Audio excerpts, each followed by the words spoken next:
Okay, so hello and welcome back, everybody.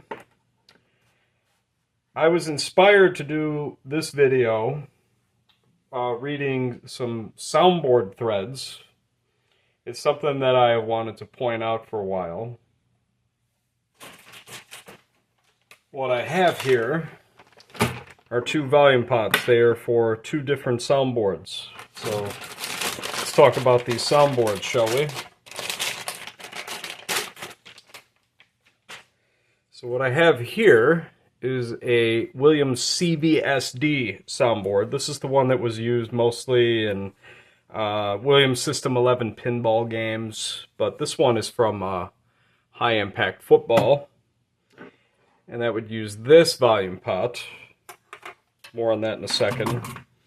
And then I have here another soundboard. This is a Midway ADPCM soundboard. They're different technologies. And that would use this volume pot. Okay. So let's talk about these different soundboards real quick. So the CVSD, it was described to me by one of the sound designers for the company as being 1940s walkie-talkie technology, and what determines these is the digitizer chip, and that's this one right here. This is a 5536 CVSD. I believe that is what is that? Constant variable delta slope, something like that.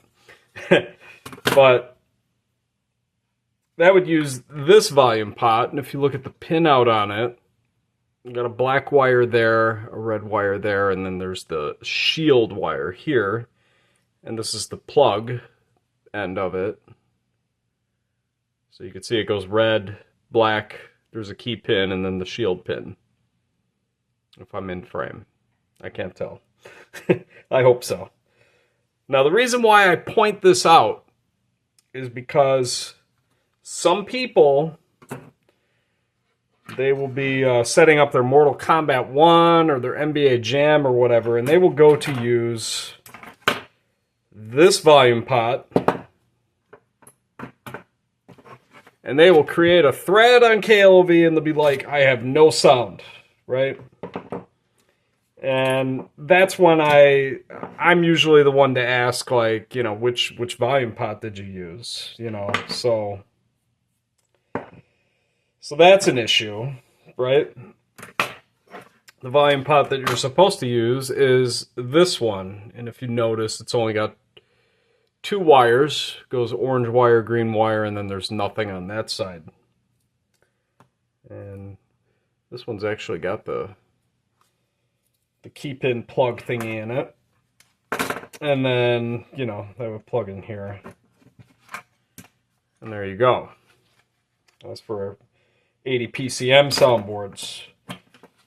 Whereas, likewise, you know, if you go to use this volume pot on this high impact football soundboard, it will not work. I don't think it'll work at all. While I'm on the subject, though, let me see. Yes, I got some harnesses in here. I believe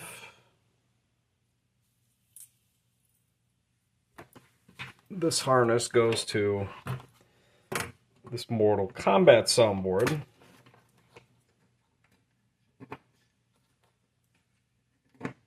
And this is actually the correct harness that would go to Mortal Kombat, because it is not, it's missing the gray-green wire, which would be for -5 volts. The ADPCM soundboards don't use -5 volts. Alright, now check this out. This same exact harness could plug into this CVSD one. And if you were to do that, this is, you see how awkwardly this is plugging in here. If you were to use this harness missing the minus 5 volt wiring, it'll sound really screwed up. I made this mistake years ago because I didn't know anything about wiring pinouts with these. You would assume that they're like all the same or something. Let me dig into my box here. Do I have the...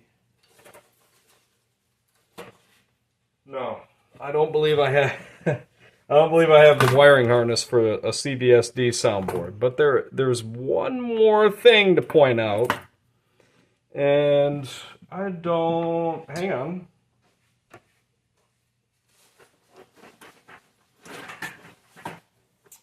I do, in fact, have a Y-unit CPU board here. Let me get these out of the way.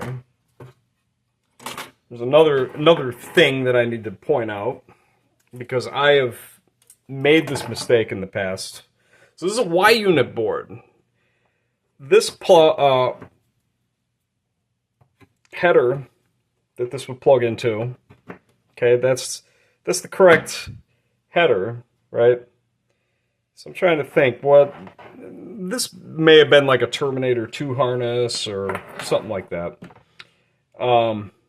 Because a T-unit, like NBA Jam, it actually has an extra pin. There's an extra ground pin, and it is entirely possible to hook one of these up wrong, and you'll wind up like shorting something out on the 5 volt.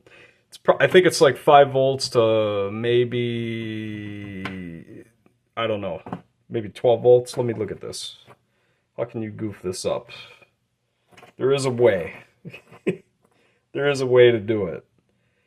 Yeah, so, and what you'll do on a T-unit board is you'll actually wind up blowing one of the traces open.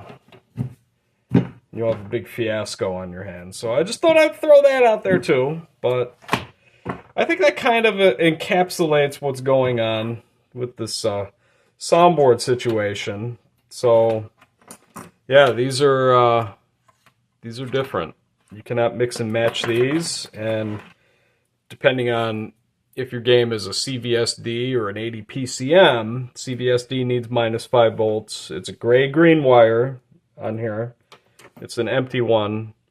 I believe it might go... I don't remember. It's going to go to one of those empty... It's going to go to this spot. This spot next to this black ground wire, because you can see the key plug is in there. So basically, don't mix and match your stuff. Or if you're like me and you have a whole mess of these games, make sure to keep your harnesses straight. All right? Just throwing that out there. So, hope this was educational. I just thought I would do a quick video, because I haven't done a video in a little while. But, here, this board's apparently holding a chip for me. I'm going to file that away. But, yeah, I have some stuff that I need to do. Oh, while we're on the subject, important safety tip, because these are the original caps on this soundboard.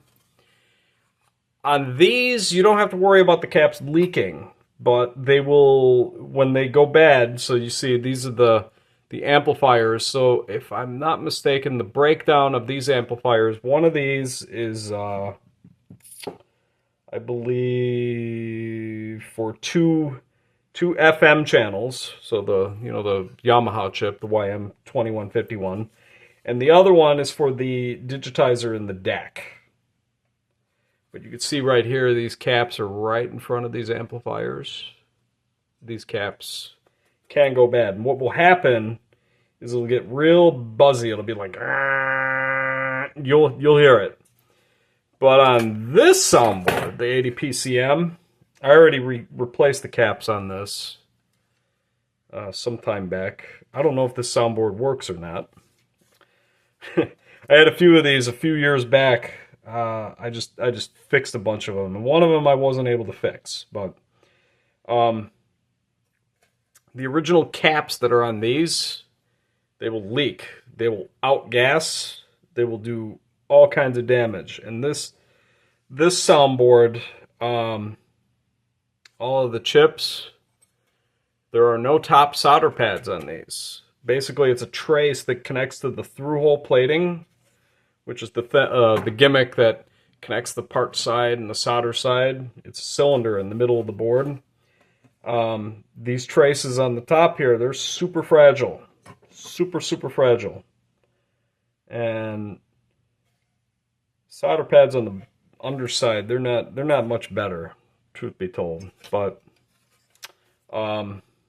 yeah, definitely replace your caps on these, because if you let them sit, they will either leak out the bottom or they will outgas, and they will turn all this silver, it'll turn into like brown and orange and green and all kinds of nasty colors, and you don't want to do that.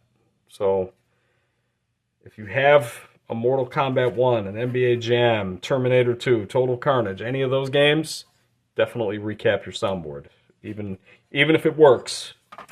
If it works, that is not the barometer for that situation. You do not want to leave the original caps. And also these blue caps, all these blue caps, these little blue actual caps, these are going bad too. I mean, they were citing these as going bad on the Williams WPC pinball games, because these are from the same era. And I have an NBA Jam board where these actually outgassed. You see the soundboard header on the ribbon cable header on this side. The ribbon cable header. I'm just gonna use this high impact board as my visual aid. This thing right here. There were a bunch of resistors by the soundboard header on a T-unit board, and they got completely corroded and destroyed. So basically, the sound calls going from the CPU board to the soundboard via the ribbon cable, they were not getting out. So there was just no sound output going to the soundboard at all. All right. Now I'm done. I think I've covered everything now. So hopefully this was very educational. All right. So I'm going to go. Tune in next time. I am going to be doing Capcom CPS2 stuff next when I get around to it. I'm working on a short holiday week at work. I have to get like 4 days worth of work done in 3 days. So